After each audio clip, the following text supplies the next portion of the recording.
Yeah, I'm going to record this. I have to do 6 months. Stop recording. Okay, I think it's being recorded. Yeah, no, it's because I have a meeting. Yeah, sure. So for the SAS project. Oh. So I think the most, let's start.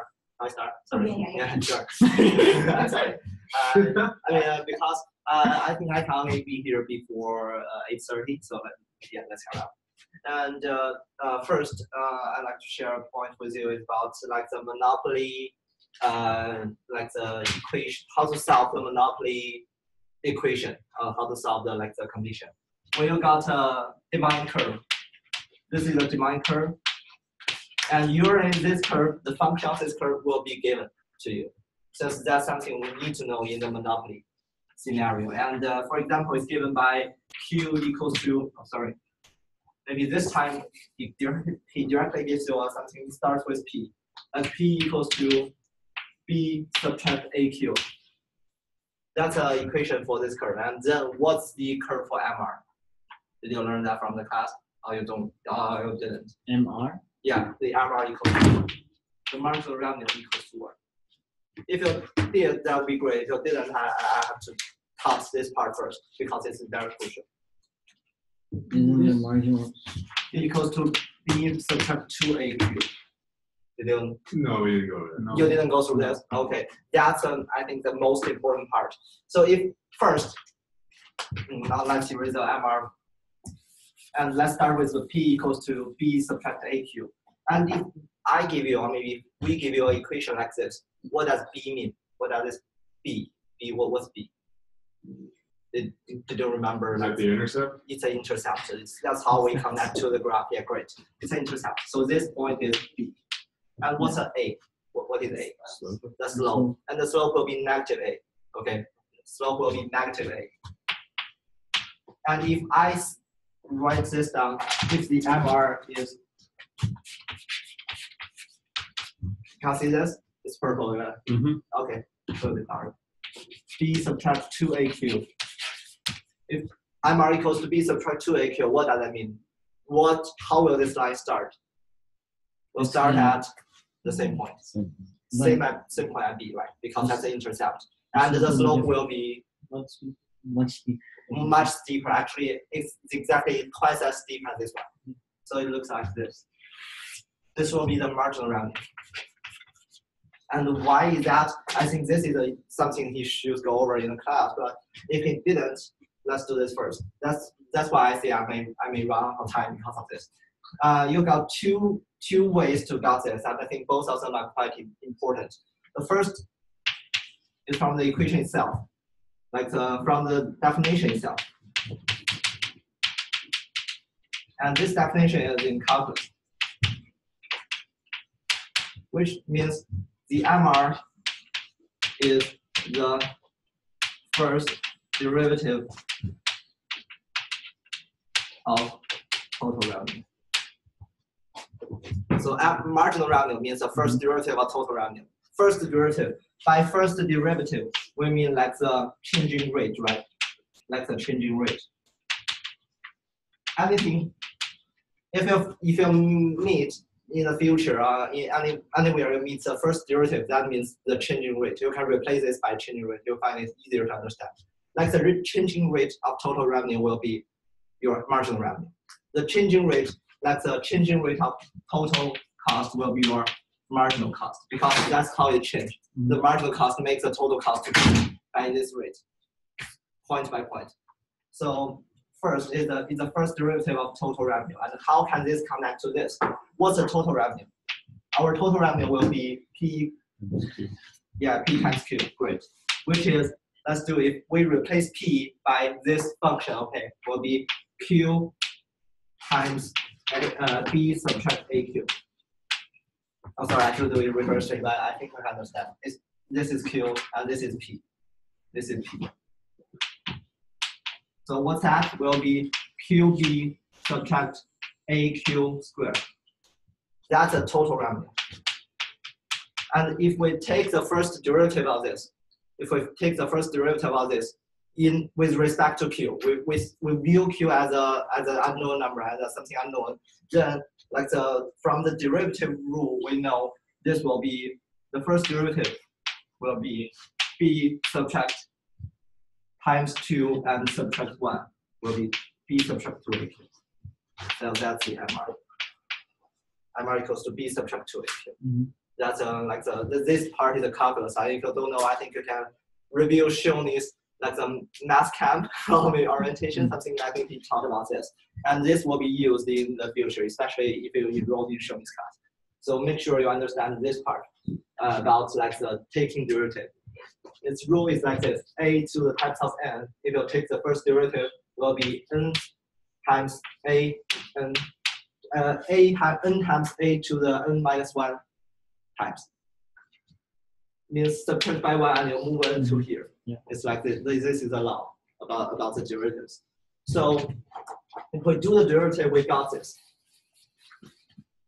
We got MR equals to b subtract 2aq. That's a part like here. This is the first way we can got it. And the second way I think is about the change, change in R. Since we all know MR, marginal rate, will be marginal revenue will be the change in total revenue over change in quantity. This is the change in total revenue over change in quantity will be your marginal revenue. If you set this to 1, this will be the change in total revenue, right? We increase one quantity, how much revenue can we get from that particular unit? So this is the equation for MR. And total revenue is composed. The change in total revenue is composed by 2 parts. It's a change in P times original Q plus change in Q times original P over change in Q. It's a price effect and a quantity effect. Let's see it on the graph. So it's suppose you move from here to here. If you move from here to here,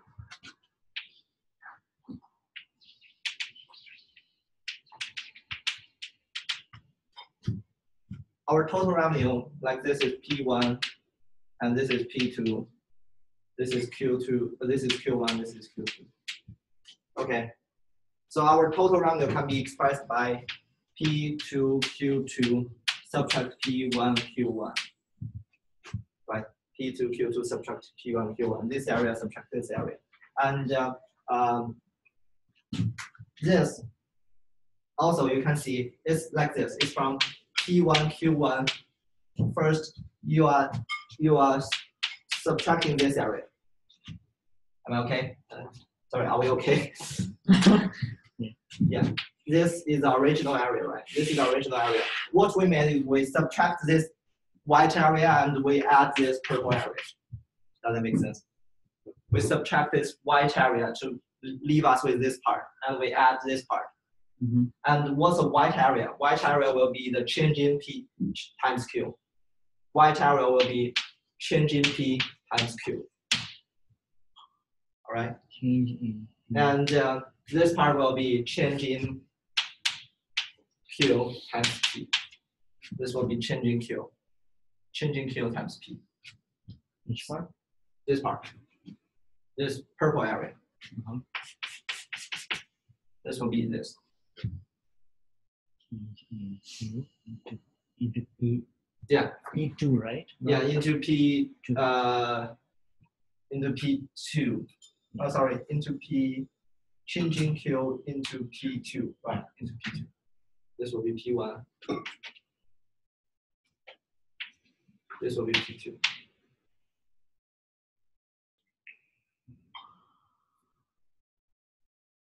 Mm-hmm. Let me see how to combine this. Changing P over. Yeah, I got stuck here, and I cannot forget how to combine this back to this. Maybe you can go to your textbook and to see how I remember this is something noted in the textbook, and all I remember, I think this is much more easier for me, so that's why I can do this easily, but for this part, I think I kind of got stuck. Maybe you better check the textbook.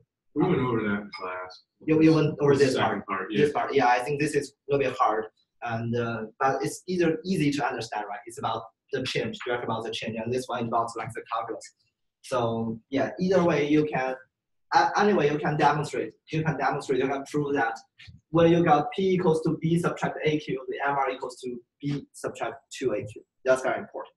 And you can directly use this in your exam. You don't have to prove it. Anytime you face a question, when you got this equation, you directly write this. You directly write this out. And because you got the equation of MR, you can use the profit maximization. You can set MR equals to MC. That's how we solve every questions in Monopoly. Okay. And for this part, I cannot forget. And here, from here to here, I think maybe 2 or 3 steps. But maybe you can go review your notes. And okay, yeah. Let's save some time. And so this is very important. And you better always remember this. Always write as this. That's why I suggest you to write P as a dependent variable. You see, if it's Q equals to B subtract AP, you cannot times this by 2. This is wrong. You have to change it into the formation of P equals to what Q. One more time, you have to always change into P equals to what Q, and then you can do this. You can multiply the slope by 2. Okay. This is one.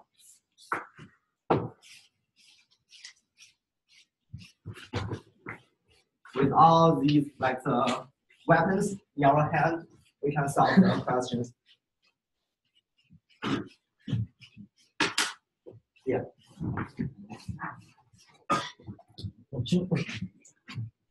Let's go to the problem set, and I suggest we go to problem set question 3 first.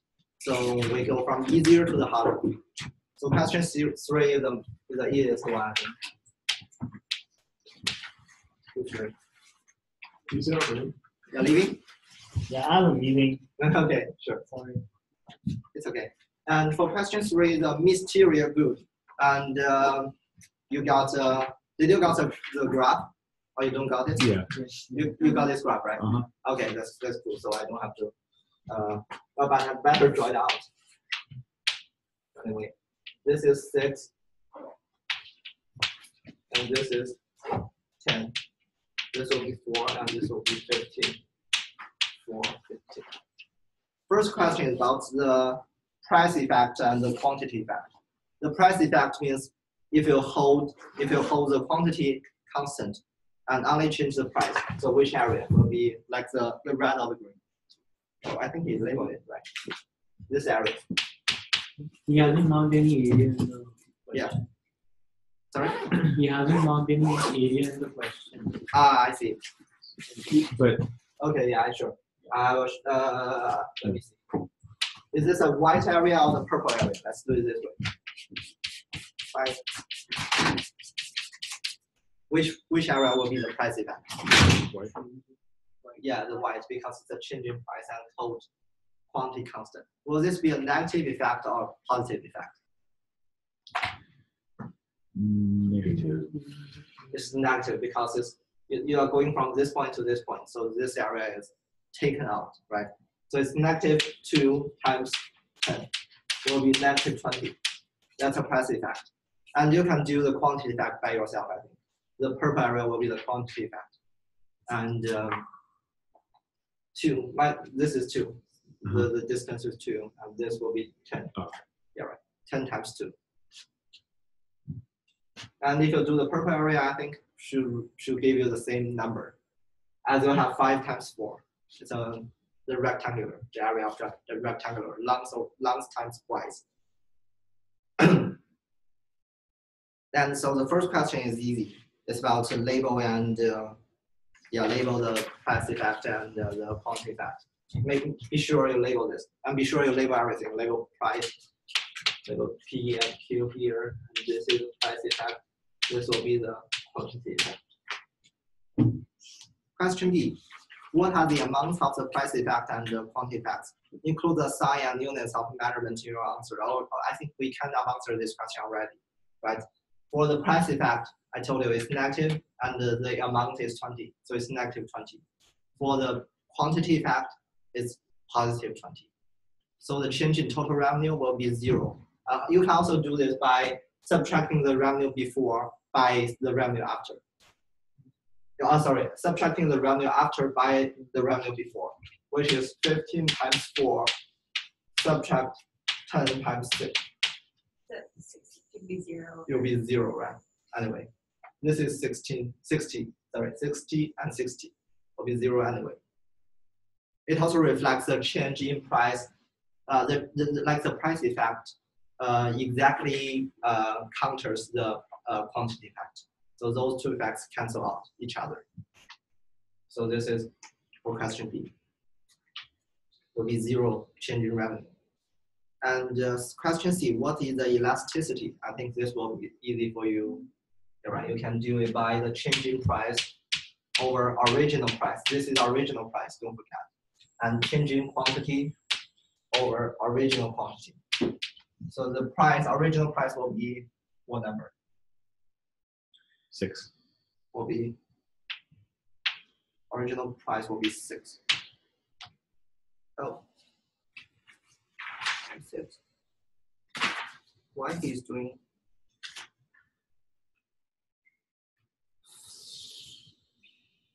Are we assuming from the lower point to the upper point? He says From 6 the to 4. price Right? decreases from 6 to 4. Okay, then like the answer key is wrong, but that's fine. Let's do it by ourselves. The change in price will be 2. So 2 over 6.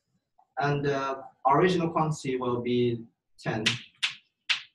And the original, like the change in quantity will be 5. So it's 2 over 6, 2 over 6 over 5 over 10. It's like 0.33 over 0.5. This is 2 over 6, 1 over 1, 1 over 3, 0.33. And this will be 0.5. But you can, I think you better calculate yourself.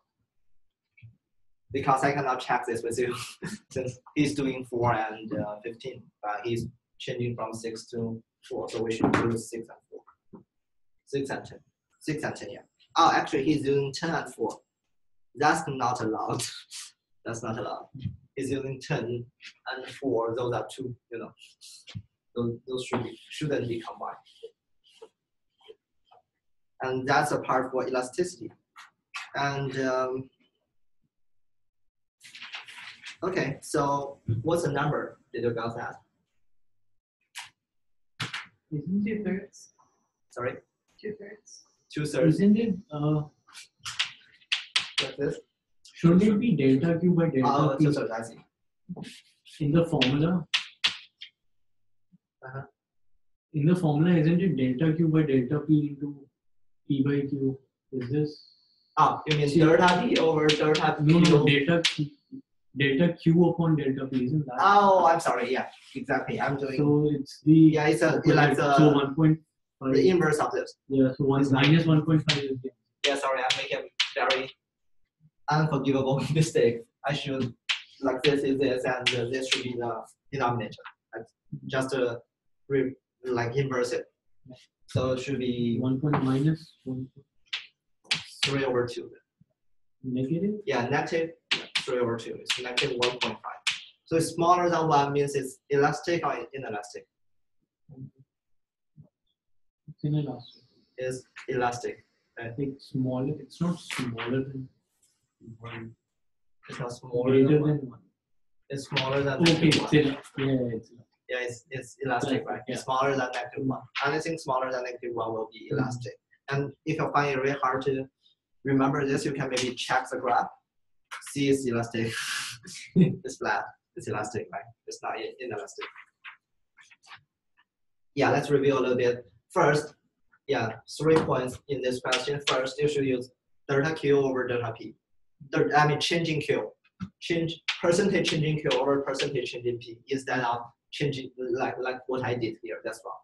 And that's the first point. Second point will be you have to use the original quantity and price instead of the after, like the after change quantity and price.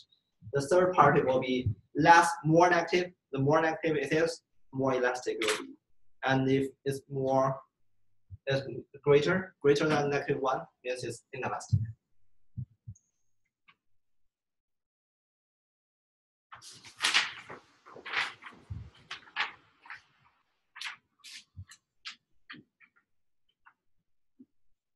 And after we finish this, let's move on to question D.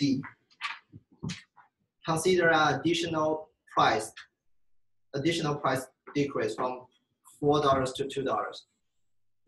And in this material good continues to decrease in price, while revenue decrease or remain unchanged. I think you can do this through calculating, right? You can change, if we change from 4 to 2, this is 2 and what's this number? I'll check from the graph. 20. Yeah, it's 20. So your revenue will be 2 times 20 is 40. So actually your revenue decrease. And why is that? Because you are kind of going from elastic to, I think we can explain like this. If you are going from elastic to inelastic, when you are inelastic, i.e. maybe the price change, the quantity will change or not change. Sorry, price actually decrease. Price decrease, quantity tends to not change, right? Even with price increase, it will not change. Yeah, I mean, price increase or decrease. I mean, in this situation, we said because it's given that it's decreasing, right? We're going from 4 to 2. I'm assuming that, so don't worry. So the price change, I mean, the change in price will result in a smaller change in quantity. So quantity tends to hold constant. If quantity tends to hold constant and price decrease, means we are decreasing, the revenue will decrease. P times Q, right? That's like the logic behind this. And you can also do this by the numbers. You can also prove through numbers. But it's good if you mention like the inelastic part. I think that's something like Barker wants you to use in this question. Because it's moving from, I missed a very, very important part. Because we are moving from this point to this point, and from this point to this point. And the lower, the more inelastic. The lower, the more inelastic it will be on the line. This part will be very elastic, and this part will be very inelastic. Yeah, that's That's something. your question. Sure. Is unit elastic always going to be at the halfway point on demand curve? No, not exactly. I think it should. You can solve it. You can solve like you set. Let me see. It's a little bit hard to solve as you need 2 points, right? You need 2 points to solve 1 point, because this at 1 point will be unit elastic. Right? You don't know where you change from here to here or change from here to here. So it's kind of hard to solve. But I just tell you it's not always in the middle. It's not always here. Or maybe it is. Actually, I kind of forget. But Because I think in the book it had, like the first or the second chapter initially it had shown that it was up in middle point. If we are not talking about like you do know that we have arc elasticity and point elasticity. Yeah, when we are talking about arc elasticity, it's not necessary to be the midpoint. We are talking about the point elasticity. I forget. I do forget. You can check the book. Yeah, but here, I mean, always the lower, the more inelastic. That should be true. The lower, the more inelastic. Going from elastic to inelastic, like this way. Yeah. So if we are going from elastic to inelastic, price change won't give us a great change in quantity. It means the revenue will decrease because of the decrease in price. Mm-hmm. Quantity did not increase a lot, but price decreased a lot. The inelastic part is like the tax on cigarette.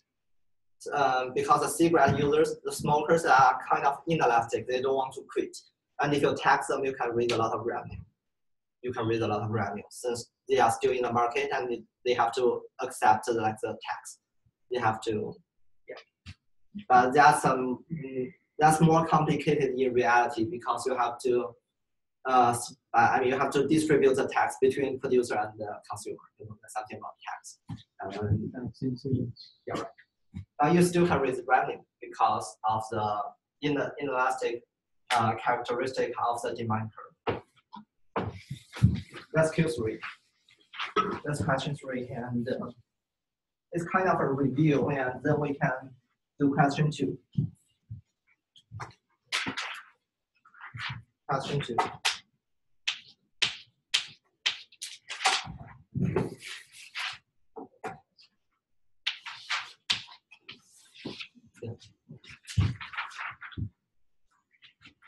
Question 2 is a textbook question, and it's a really good practice to practice this about the marginal revenue function. You see, suppose that a monopolist, yeah, this is only appropriate when you are doing a monopolist.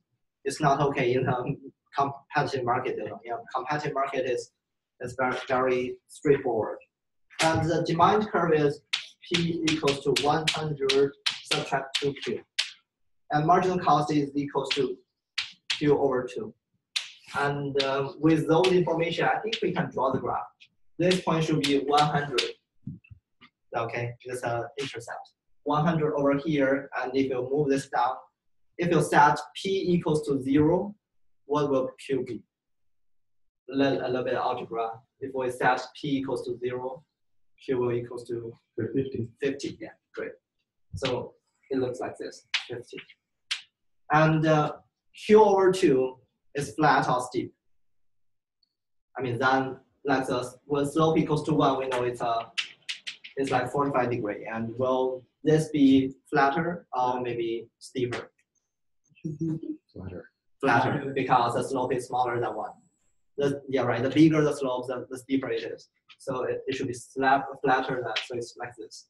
And this will be the marginal cost. This will be the demand curve. Q. So I did this for you, but in the exam, if you are facing a question like this, you better do this first by yourself. This will be really helpful. And only in one circumstance, don't do this. That's if you're not sure about your graphing skills, and maybe you may draw a wrong graph, and which will lead you to some wrong conclusions. Then don't draw the graph. Just do the calculation. If you know all the concepts like how to do this point is 100 and how to set P equals to 0, you got 50, and how to like measure this with like 1, then you can do this graph by yourself. Okay, and question A, calculate the profit maximizing monopoly price and quantity. So a quick question, will price comes out first or quantity comes out first? Quantity. That's how you maximize your profit. You keep producing until you hit some criteria, and then you stop producing, and then you know your quantity. Right? Could you repeat your question? What did you? Sorry? What did you exactly ask? Yeah, I asked, will the price comes out first or the quantity comes out first? I mean, will you decide your price or the quantity? Yeah, actually, you are deciding your quantity first, and then you are doing the price. So the quantity will be decided by MR equals to MC. What is MR? Exactly, 100 minus 4Q. What is MC? Q over 2. Yeah, you do the algebra, and you got the answer. Okay. Okay. Actually, I'm hesitating whether to give you the answer or not. Yeah, you probably should. Still some time. But you lose a chance to practice. The Q will be 22.2. Yeah, I will give you. Otherwise, I cannot move on to the next question. It asks you to calculate like the consumer supply. So question B. So question 1, if you got Q, P I won't give you, okay? P is up to you. And you calculate P by replacing this to which? To this one, right? To 100 subtract 4Q. Okay? What is that Q equal to? Q equals to 22.2. And you replace And what you replace this by, you replace Q by this number. 100 subtract 4Q, 4 times 22.2, you got the P, which will be 18 or something. Okay. Hey, come on. It's not right. This is the MR. It's not the price. This is the price. I think someone discovered, but she didn't say it out. Yeah. So plug the step to here, not here. This is MR. Do not do MR. Mm. It's asking about Q. Sorry, it's asking about P. It's a price. Price is not marginal revenue. Well, I do have it in decimal. Okay, Yeah. 500.9. So I write it out here. In monopoly, price is not marginal revenue.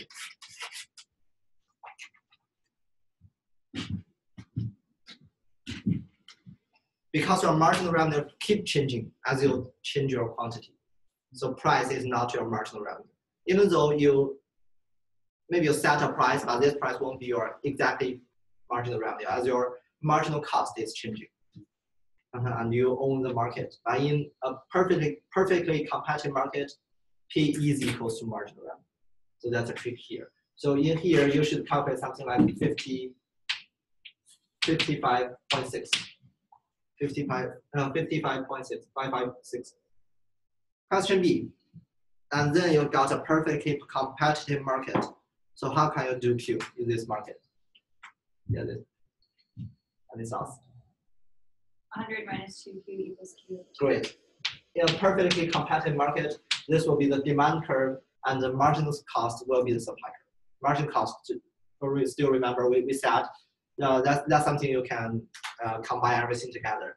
The supply curve is a cost curve. Actually, it's a marginal cost curve, right? It's a marginal cost curve. So this will be the supply curve. And if we set this to Q over 2, we got a new number which is Q equals to 40 and P equals to 20. So that's question B. Question C. Like do the data weight loss. That's the ultimate goal. Actually, you go through PS, producer surplus, you go through consumer surplus, but the ultimate goal is about the data weight loss. How much is the data weight loss? Data weight loss is calculated by the total surplus without any monopoly, subtract the PS plus CES. So without monopoly, the total surplus will be this area, right? Will be this total area. If this is like what's the number of this? This will be the 40. If this is 40,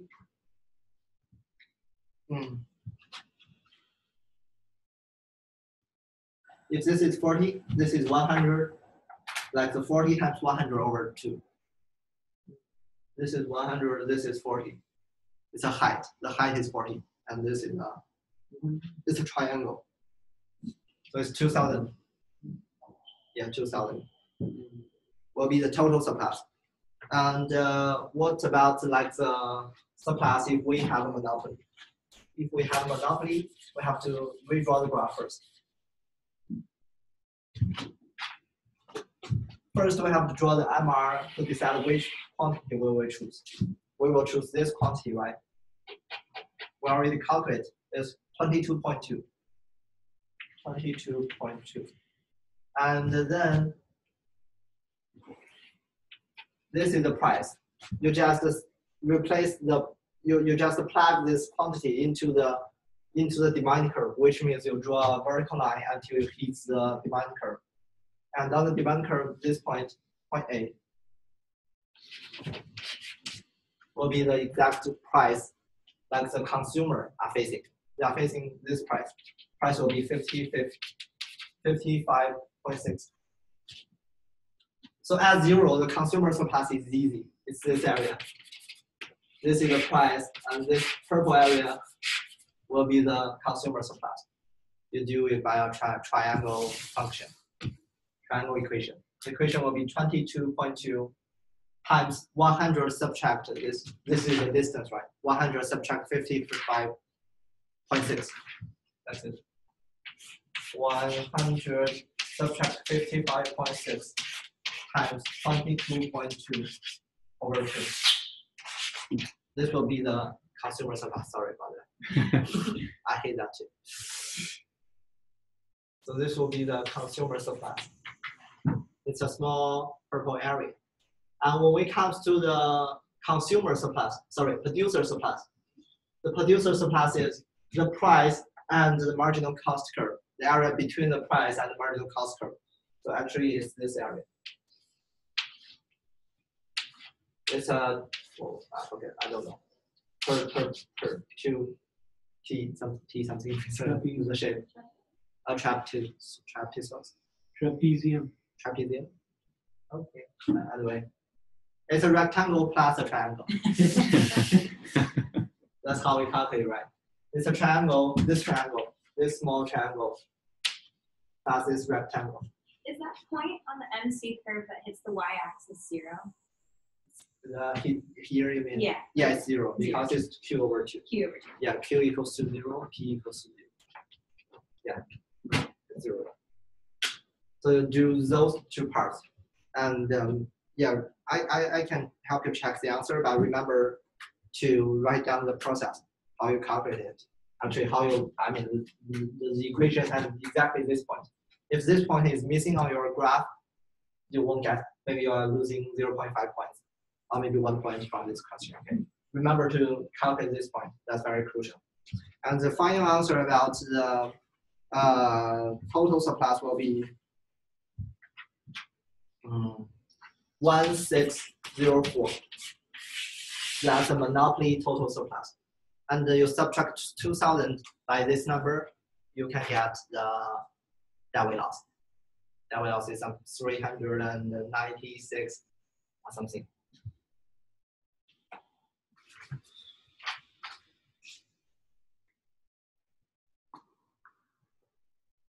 And question D. Actually, question D is very boring. It's just changing this, and you have to do everything again. You draw a new graph, maybe you draw a new graph starts at 180.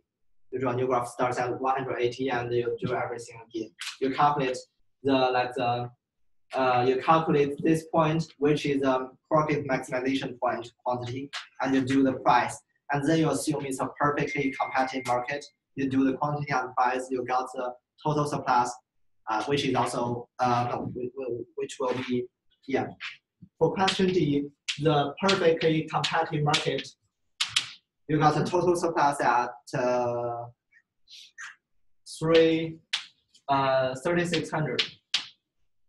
Yeah, 3,600, and your deadweight loss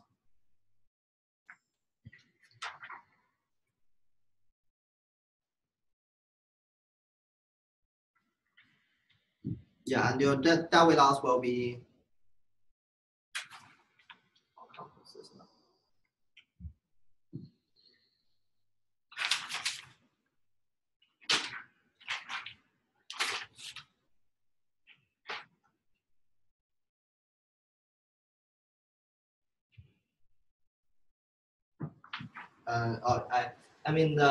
when you have a monopoly, the net benefit will be the total surplus will be 1952, 1956, 1957. This is what? Is the total surplus when you have a CS plus PS when you have a monopoly. When you have a monopoly, and you subtract will give you the deadweight loss.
So I got a little bit confused here, as if in the answer key said in the first case, the David loss is greater, but actually smaller, right? The first case.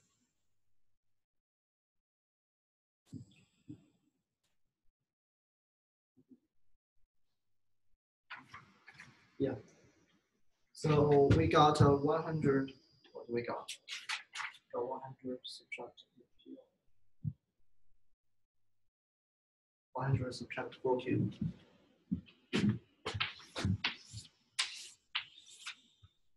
So 100 subtract 4q will be much steeper, and this will be the first case. This will be scenario 1, like in question A. This will be scenario 2. And in this case, this is steeper. And yeah, we should have a smaller Dawi loss. But the turnout, we have a really great, maybe something about the calculation. Let me see. So the thing is, the intercept is bigger also this time. Sorry? The intercept is also bigger. So last time it was 100, this time it's 180. I see. So you mean this is broader than this one? So So maybe that's a part of the reason. Yeah, but I mean, then like the answer key provide a reason. I'm not sure if Eric or Baker makes this up, but it's something about, yeah, that's true. It's in the second demand curve, as this is less elastic, it's more inelastic. When you get more inelastic, then the firm can raise more revenue when the firm increase the price. When the firm increase the price, the quantity won't change a lot. So the firm can raise a lot of revenue compared to this one. So there won't be too many loss from that part. But actually, the numbers gives us some different answers. So yeah, maybe you can ask Professor Baker. But if you do this number, I'm not sure if this is right or wrong. So just to try by yourself. And if you do got this number and you do find this happening, it's fine because it's not a required question. It's just explain why it differs. A lot of reasons can differ, right? Because the demand curve change, you can answer like this. Yeah. I will spend some time to do the calculation by myself. And if I find something interesting, I will email you. Yeah, and also try to find the answers by yourself about this question, about why it differs, and why the answer key told me in the second scenario, I mean, with the 180 demand curve, the Dawi loss is smaller. From the calculation, it's greater, it's bigger. Okay, let's go to the, I may want to do 4, 5, and 6 first. Those 3 are also easy, and then we go to question 1, which is the hardest. Let's go to question 4. It's an article on the prescription drug. Actually, I just went through the article, and I find the interesting fact is the price raised a lot, right? The company raised the price from, I think the numbers are really astonishing. It's from 13.5 to 720. It raised the price from this amount to this amount. So that's a monopoly, that's a monopoly. That's what they did. And the article presents several combinations of revenue and quantity. Yeah, that's true. So in the article, it mentioned some total revenue and quantity. So total revenue over quantity, we can get the price. Okay, that's something Professor is asking about. Assuming that the quantity was exactly what, and what is the price per prescription? What is the price per prescription each year? So did you got any answers from this? Let's do it. So question, this is question A. In 2010, the amount should be 52.51. And in 2011, it surged. 496. 496, great. And in 2014, 1,122. 1,022. 1,122. Yeah. So you can see it's from 50 to 4 to 500 and to 1,000. Yeah. This change is not that maybe it's still yeah. Like which part of the difference do you think is greater? This part or this part? I mean the difference. Which part is greater? From 2010 to 11 or from 11 to 14? Well, between 2010 and 2011, that's only a year difference. A year difference? Is this much? Right. And Yeah, I think yeah, 52.5. that's something I want to share with you. When we are talking about difference, you should be very careful. You have to see, is that on a ratio basis or on like the numeric difference, like the numeric difference between number difference. If it's on ratio basis, we see this is much greater. If it's on like just the difference, actually the amount, this amount is much bigger, right? Not much bigger. This amount is bigger than this amount. So when we are doing a paper, just pay attention to your phrasing, how you state. It's on a ratio basis, or just the difference. The difference is great. And also you can try to mislead your readers with this. You know, you can try to mislead. You can see this is really huge. You can see maybe this is really huge, and you still want to be. That's question 8. Oh, I should have reiterated, but you can. I think the one who are watching the video can stop and go back to check. Question B, calculate the price elasticity. So this is interesting because between 2010 and 2011, what didn't change? Quantity didn't change. So if quantity didn't change and price still change, will that be elastic or inelastic? I mean, the price changed some, but quantity still keeps the same. Inelastic, right? Inelastic. I put it this way, we got the answer. It's perfectly inelastic, and the elasticity will be what number? Infinity or -1? Okay, so quantity. Yeah, if it's perfectly inelastic, that's unity elastic, right? It's 0. It's 0. It's great. It's 0. 0 means inelastic. 0 means perfectly inelastic. Perfectly inelastic. How would you characterize the elasticity in each of these time frames? So from 2001 to 2014, you can also calculate the price elasticity. And that will be, I got this number, but now I highly doubt this number. But I think it should be still like inelastic, because before it's perfectly inelastic. And now if you change a little bit, it's becoming more elastic, but still inelastic. This number means still inelastic, right? It's small. It's greater than -1. It's between -1 and 0. This part is elastic and this part is inelastic. So if we start from this point, although we made some progress, maybe we're still in the middle. So it's still inelastic, and the number I got is -0.24. But you better check. So don't trust me. Don't trust me. If I see a lot of different numbers, or maybe professor give me another answer key, I will follow that. I will follow the right one. That's the one I told you. So make sure you also calculate by yourself. Question C. Did this company make the right decision in raising the price?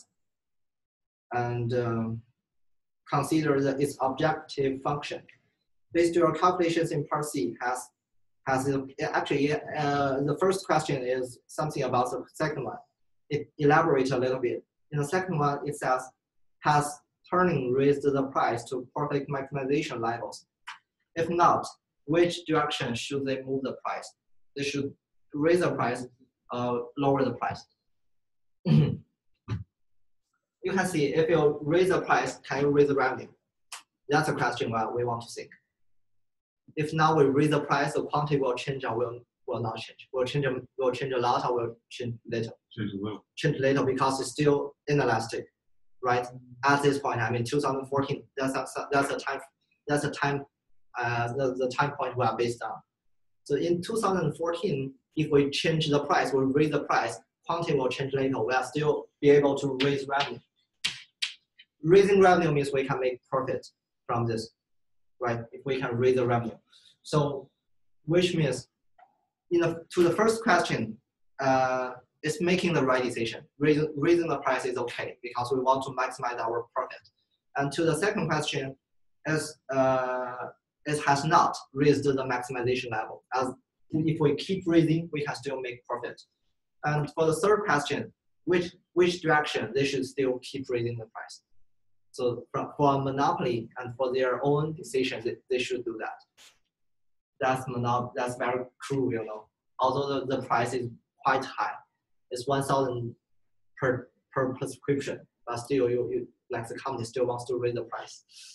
Yeah, it's a monopoly. That's why we don't like monopoly. And question D, this seems to be all profit driven for somebody. And the other side is I just think it's very dangerous process. And do you agree or disagree with this? Do you agree or disagree with this is a dangerous process? Yeah, if yes, what's your justification? What's your defense to your argument? If we agree,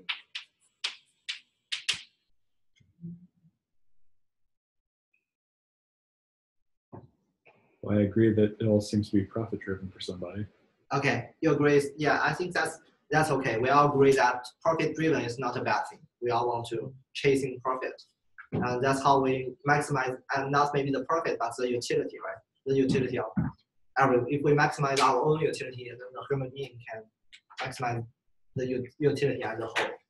But what's the problem here? If profit driven is okay, and if being profit driven for the company is okay, then what's the problem here? Why we still think it's dangerous? The problem here is it's not fair. It's not fair. I think it's not related to economics. So it's like when the price goes too high, then people will not be able to afford like that. Yeah, so it's not fair. Ethical problems. Yeah, ethical problems. And the problem of fairness is actually a problem of market. It's not competitive market. We can also state in an economic way. Perfectly competitive market means everyone has a chance, but now only this company has a chance to sell. Means this company, it's not fair to all the other producers, right? It's monopoly. So it's not fair to all the other producers, and also not fair to to consumer. So that's the answer to question 4. Question 5.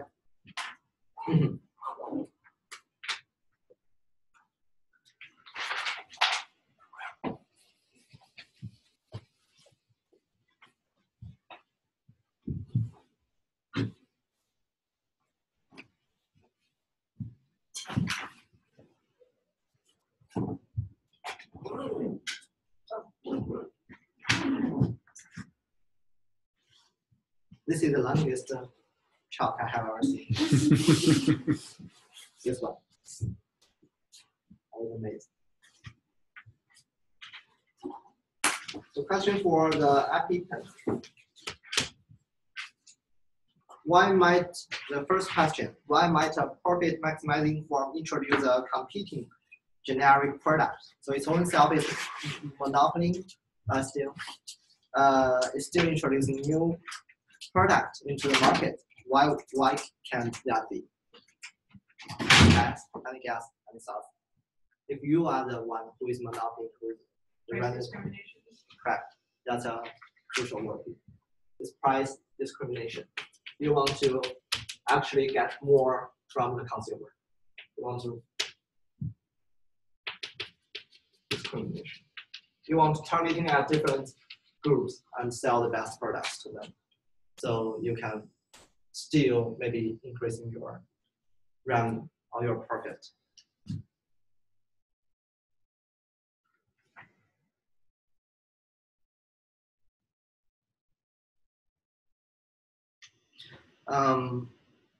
In my knowledge, I think for the previous question, if a company can still raise revenue, can still increase its revenue, does not mean it still can make profit. That's a little bit different, right? It can raise revenue, does not mean it can make profit. But here, I think we just skip this point. if we assume it can still make profit. Otherwise, we won't be able to answer that question. So that's an assumption. We assume that making revenue means making profit. That's not true. Revenue and profit are totally different. For revenue, we don't consider cost. So question 5A is easy, and 5B, I don't got it. So yeah, wait for my video, or maybe talk to professor about what this is about. Question C, what is the source of the market power? Yeah, he has a great market power, but what's the source of that? From who gave him the power? Patent? Sorry? Patent? Patent, yeah, exactly. And patent is kind of like is run by whom? By the government, right? The government make sure that, yeah, only the government has power actually in the real world. Nobody else has power. Only the government has the power to control the market. So it's from the, specifically from the FDA, right? The FDA, Food and Drug Administration. When I came to America, first time I saw FDA, I thought it was a game. A lot of games have the acronyms. And I asked my friend, where can I get this? It's FDA. Yeah. So it's really hard for Chinese students to come here and to learn the economics. We got a lot of acronyms in the papers, and every time I find it really, confusing. And now I have passed that through, but maybe Leon is still struggling from that phase. It's like the first month I entered the bank, and every region is actually an acronym. It's like our region EAP. I know EAP, the East Asia and Pacific, and they call SAR. It's a South Asia region. It's a South Asia region. It makes no sense. ACA, ECA. It's a European Central Asia. So my boss told me, why don't you meet that ACA guy? I thought his name is ACA. I almost conquered that. I find out that, yeah, each region is acronym by 3 letters. So question 6. Question 6 I think is made for fun. What is the list price? Did you got the list price? Okay, so this is Audi. It was supposed to be. Yeah, maybe. I think I agree with you. Is it 4,500? 4,500. Do you got a K? 4,500,000 or just 4,500? Only the URL only gives the answer. Yeah, because Yeah. I got confused because he said 1,000 here, but I don't. I thought we didn't have. Maybe this is fine. This is fine. 4,500 is fine. Yeah. Oh, From the article, you're right. yeah. You got this. Right. Yeah, then I think that should be fine. Yeah, I also walked through the article and I think it's 45,000, but in the answer key, it's like 4,500, comma, and yes, and comma, 1,000. I don't know what does that mean. So what was it? It's 40. It's like this. 45,000, comma, yes, 1,000. Yeah. 4,500. Yeah. Oh yeah. I think it's just fine. Oh. Maybe it's, yeah, this is right. I agree with this. And question B, that's crazy, right? And that's answer key said, yeah, it's crazy. So this is just a gimme question then? Yeah, maybe. What is the main economic concept? Yeah, this one is a little bit interesting, and we can discuss for maybe 2 minutes after this. Yes. Yeah, what's the economic concept with this pricing scheme? Did this pricing scheme remind you of any questions we have, any problems we have gone through, like this pricing scheme? The insurance company, right? The insurance, you pay the insurance, and the insurance companies pay the price. So it's kind of like a credit card. You pay to the suppliers. Sorry, you pay to the restaurant, and the restaurant pay the company. It's not you who pay to the company, but the restaurant who pay to the company. And now it's not you who pay the company. It's an insurer. It's like the insurance company who pay this price, who pay the drugs price, and you pay to the insurance company. So that makes you feel a little bit better. And it's like the makes makes you feel much more better. Did you know the very famous Asian disease test? Asian disease, I think it's called. Maybe I translate it wrong, but yeah, let's do this experiment now. It's very quick. So now there's a very severe Asian disease is coming to America, and if we do nothing, 600 people will die. Okay, if we do nothing, 600 people will die. And you got two choices. First one is, the first option is you develop a new drug, and you can directly reduce the number by 200. We can avoid 200 people from dying. And second is you risk on doctor, maybe this doctor said I can help you with this, but you got 1/3 chance to success. And if you success, all the 600 people will be saved, and you got 2/3 to lose. And if with a 2/3 chance, all people will die. 0 people can survive. So which will you prefer? We would have to draw a decision tree. No, you don't have. Just on your. I think So if you develop the drug, only is it 400 not people the die? same? Only what? You say if you develop the drug, and only No 400 people. No people will die. Only all the people will be alive. This is a live number. No, that's if you don't develop the drug, right? Yeah, that's this one. This will be. You mean this one? Yeah. You don't only 200 people will be alive. Yeah, that's what Yeah, which one do you prefer? Is it the same? Yeah, let's raise hand, right? Let's vote. So who want to vote for 1? And who want to vote for 2? Yeah, so you 3 want to vote for 2, right? And you want to vote for 1, and 0 people want to vote for 1. Okay, and yeah, that is a little bit weird because you choose differently from what the result tells us. And then actually this experiment is about another thing. Then they take another group, and this time they ask them this question. First choice is develop a drug, and 400 people will die. And second choice will be risk a doctor, and this time either 600 people will die with this chance, or 0 people die from this chance. So which one do you prefer? 400 people die, or maybe all die with this chance, and How much does it take to develop the it's drug? 0. It's just 2 choices. No, like you just choose. Yeah, but on your first thought, 1 and 2, okay. Who want to vote on first? This one. Who want to vote on this? Nobody?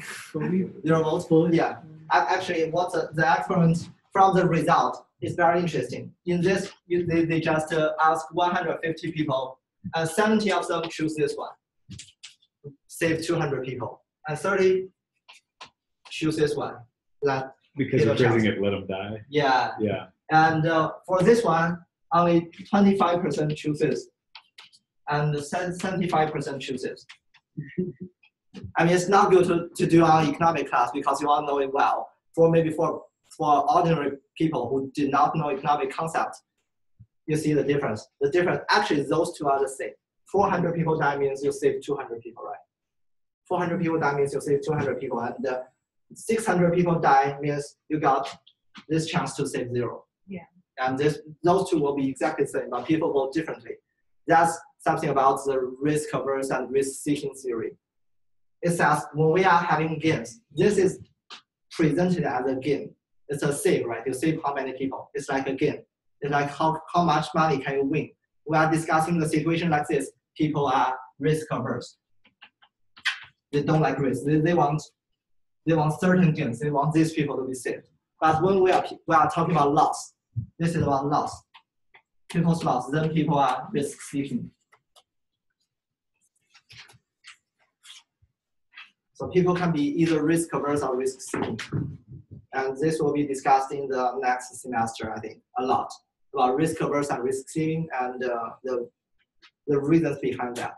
This is very interesting, and you can search the results on the internet. That's true. People behave differently, even though they got the same question, they got the same thing.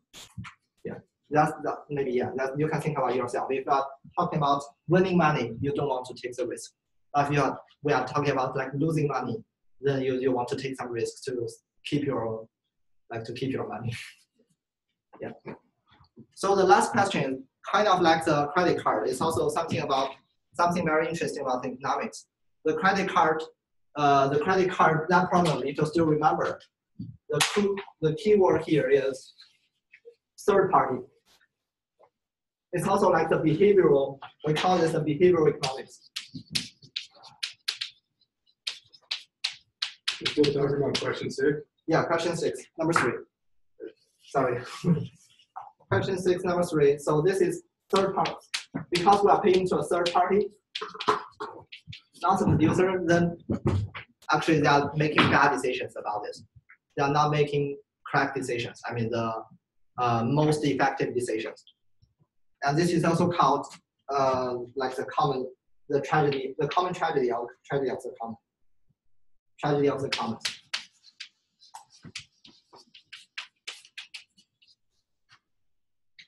Means each individual in a society wants to make a profit, wants to gain, have a higher consumer surplus.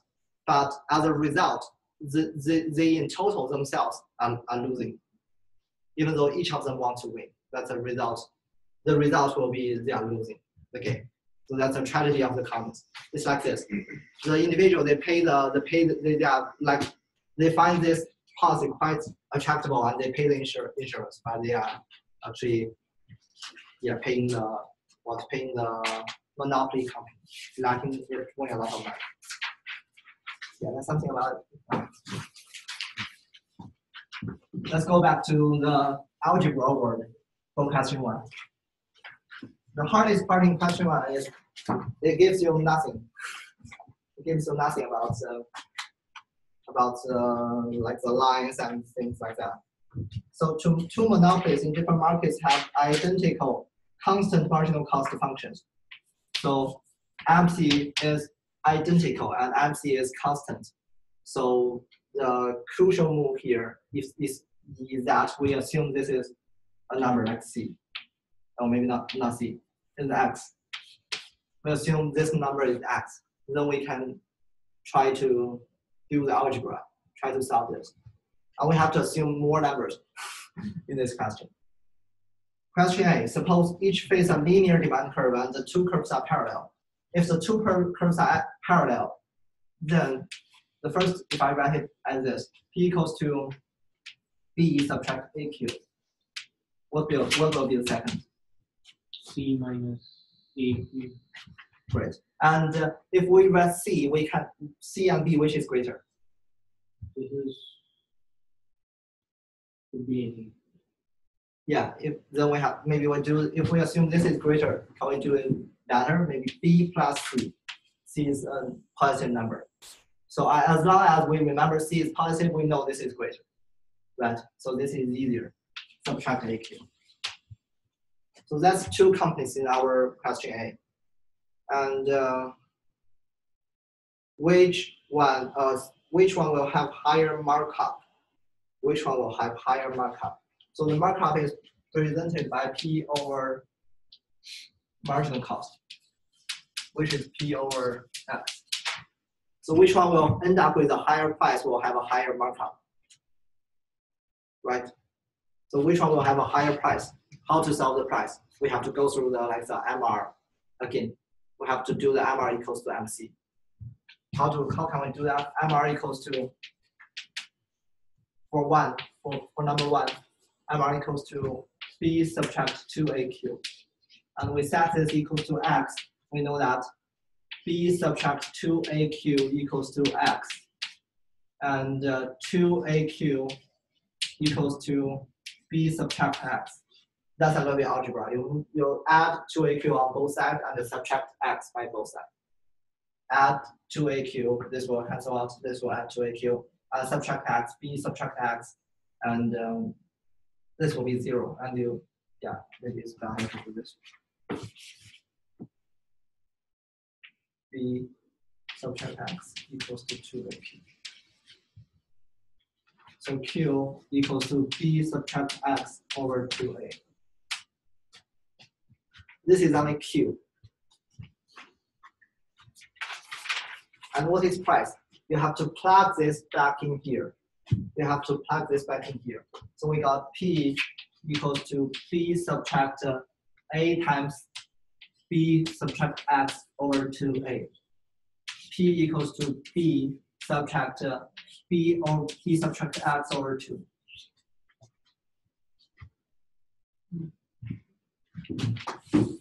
And we P equals to 2B over 2.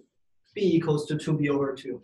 Subtract B over x over 2 equals to 2B subtract x, the brackets over 2 equals to B plus x over 2. Yeah, it's all about algebra. That's why this question is hard, and you have to make this up by yourself. You have to assume it's B subtract AQ and carry on without the letters instead of numbers. The first step, MR equals to this. We set this equals to MC. This is MC. MC equals to X, right? This is MC. And then you try to solve price. All the efforts is trying to solve price. First is solve Q, and then you plug Q back into the equation. You got this number. And if you do the same thing for that, if you can try to find the pattern, right? We got B and we have B plus X over 2.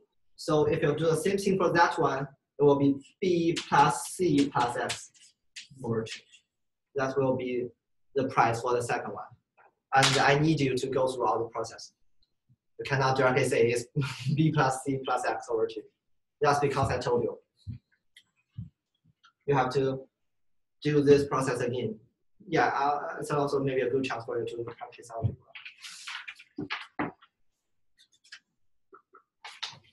So which one is bigger? The second firm or the first firm? Second. So second firm is having a higher or lower intercept. This firm is having a higher or lower intercept. Higher. Higher, because C is a positive number. So if it's having a higher intercept, the price will be higher. The price will be higher, and we divide this by X. X is a positive number. So the higher the price, the higher the markup. What is that called? The markup what? Markup. Ratio maybe. The markup ratio. So which one will have a higher intercept, or which line will be higher will have a higher markup ratio? That's the answer. So can you just kind of fill that without doing all that stuff? Yeah, if you just drew the graph, you get a kind of eyeball. Sorry.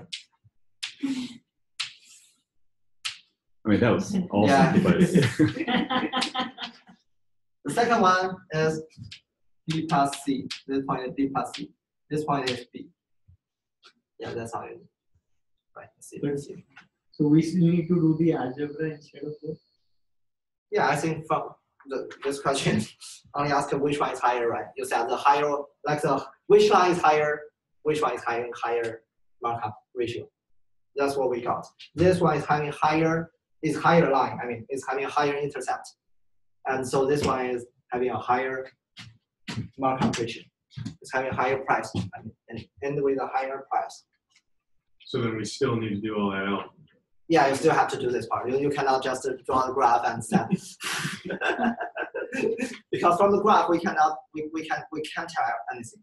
We don't know what price will they choose, right? They turn out to choose maybe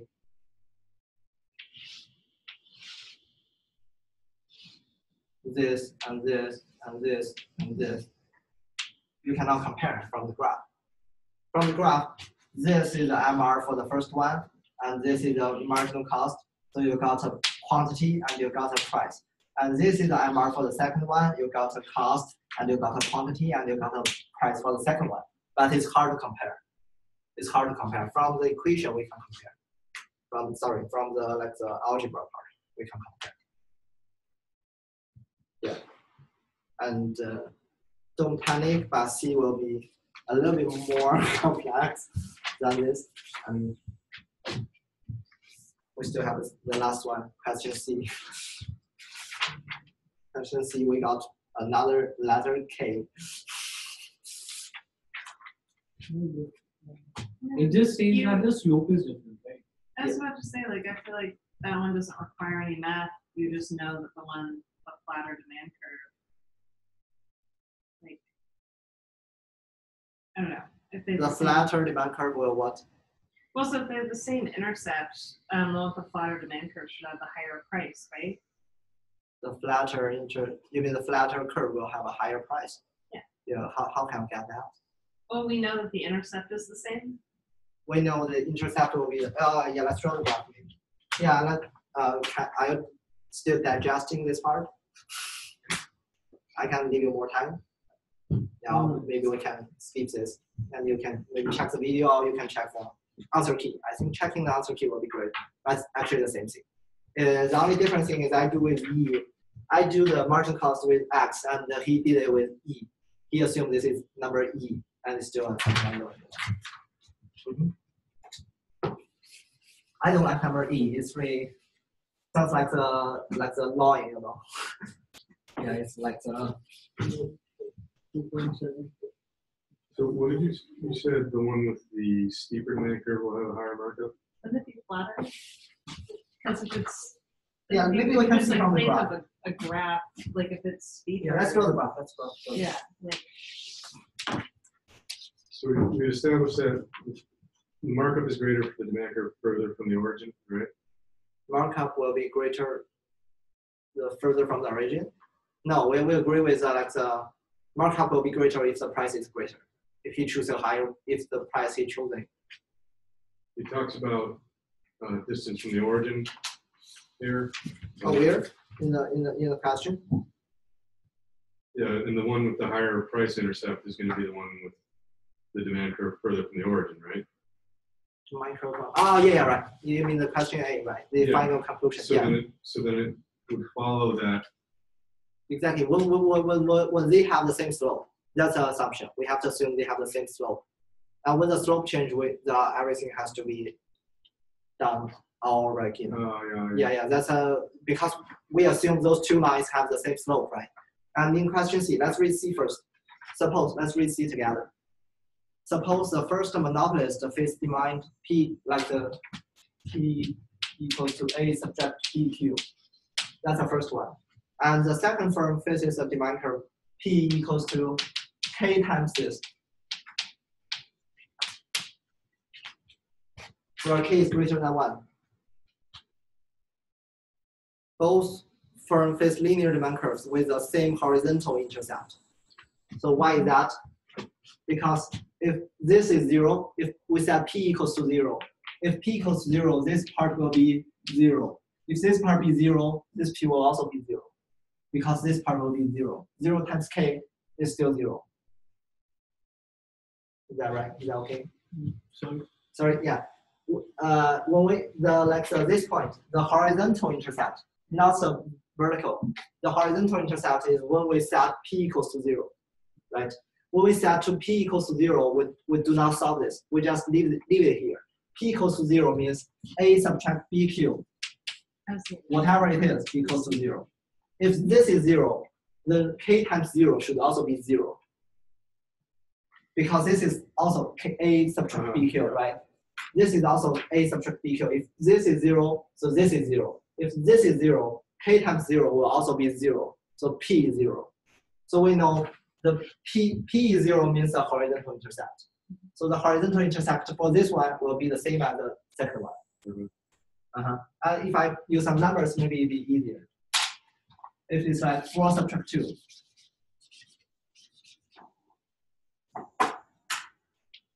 4 subtract 2, 4 subtract 2. So what's the horizontal intercept for this one? Will be P equals to 0 gives you Q equals to 2. P equals to 0, 4 subtract 2Q equals to 0. 4 equals to 2q, q equals to 2. So this will be 2. And if this is 3, so p equals to 12 subtract 6q.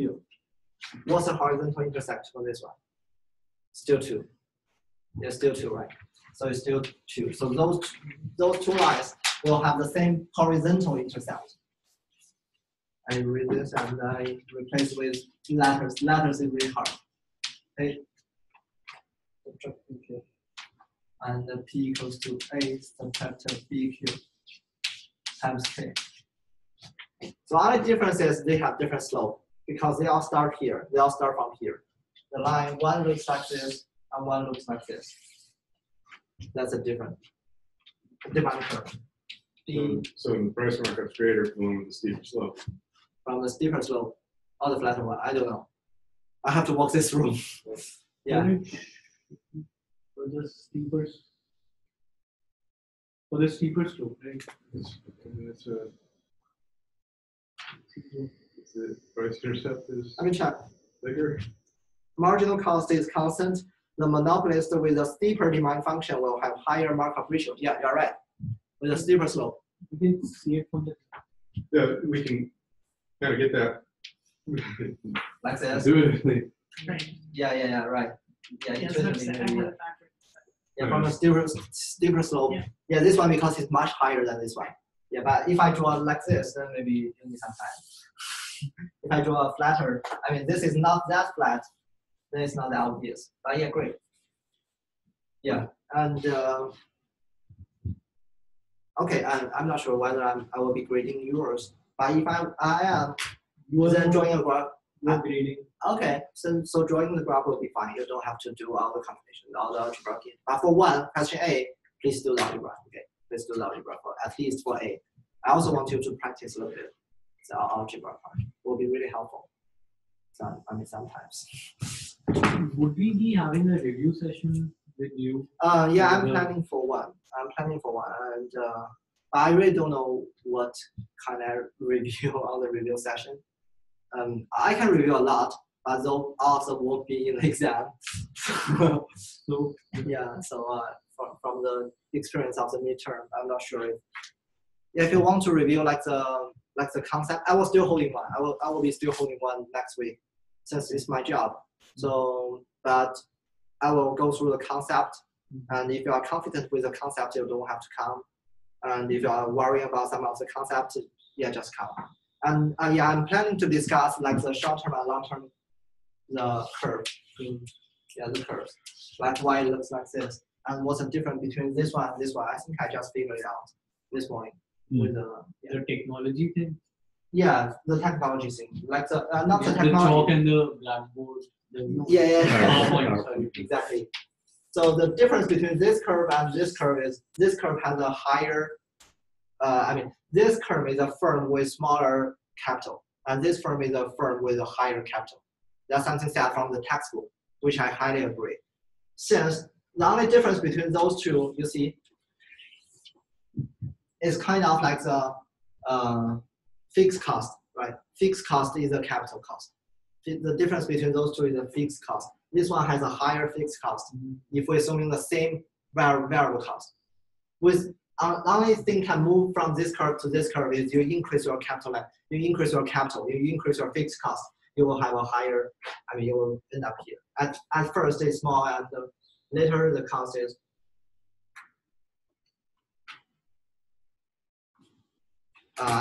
Maybe I need more time. Sorry for that. Spend a lot of time from my, and really because every professor, I mean, in micro one, when we get to this, we don't have enough time to discuss to dig deeper. So yeah, I'm not that good in this part too. I will try to find out. If I can't, I can, yeah, maybe just, I'm not sure. If I can't, I can't. I will try my best. Thank you Yeah, thank you. for everything. Welcome. For everything in micro.